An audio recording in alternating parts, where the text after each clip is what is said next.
Hello, this is the third video of the Active Directory series. Today we are going to set up the DHCP service on the Windows server. First we will set up and configure the DHCP, and then we will assign a fixed IP to the server. Finally, we will test the DHCP server with the Windows client. Alright, let's get started. So now we are in the Add Roles and Features visit.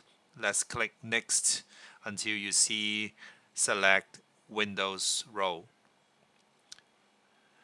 And then we should check DHCP server. DNS is enabled by default. Confirm the features and then click Next.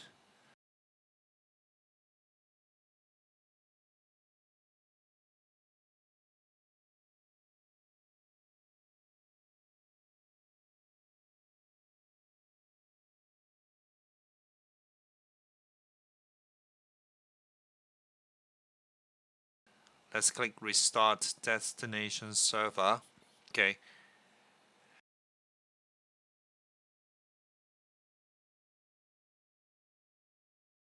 Now we should open DHCP controller.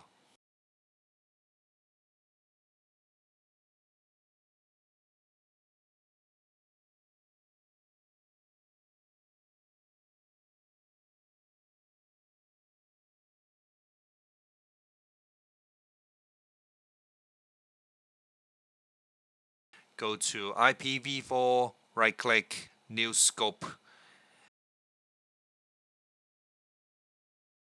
We can assign a name here.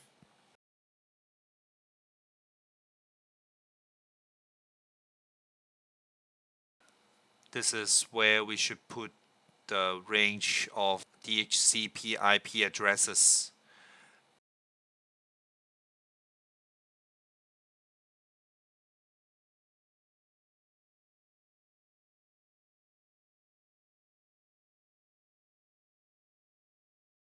Add exclusions. In case you want to reserve some IPs within the range, you can do this. Least duration. Make sure your devices get the same IPs every time.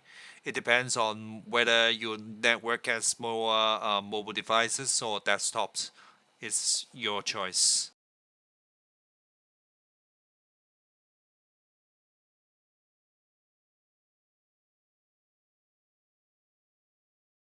Click yes if you want your clients to connect to DNS and Win settings.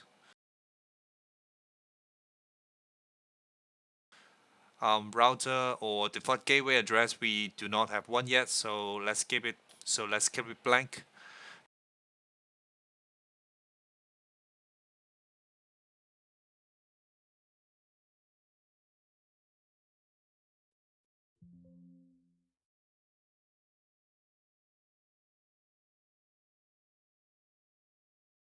Domain name, let's keep it as default. Wins as well.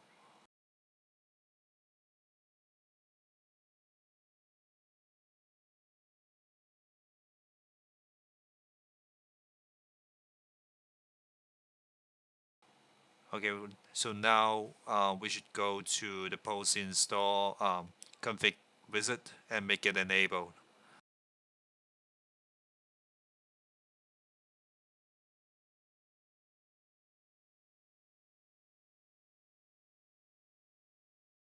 Finally, we should assign a fixed IP to the address. I'll give it 192.168.235.2.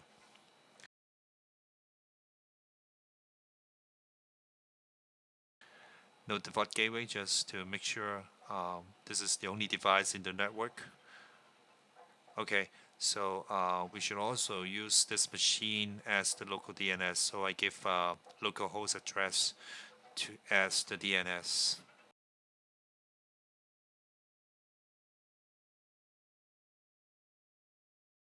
It should be ready for testing. Let's switch on the Windows device.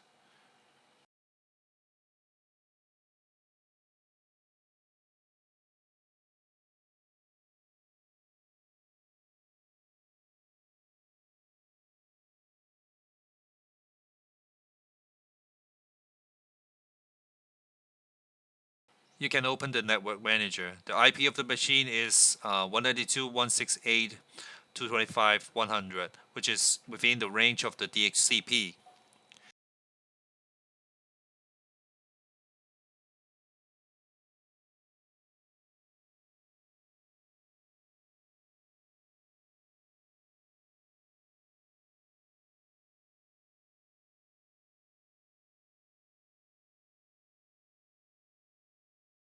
And then if you're paying Windows Server, you should be able to reach it. Okay, so now we set up a DHCP server successfully. A client is able to retrieve an IP and connect to the server. The part is done. You may notice right now, currently the Windows client cannot connect to the internet. It's because the Windows server is not configured for the NAT traffic. We'll address this in the next video. I'll see you next time.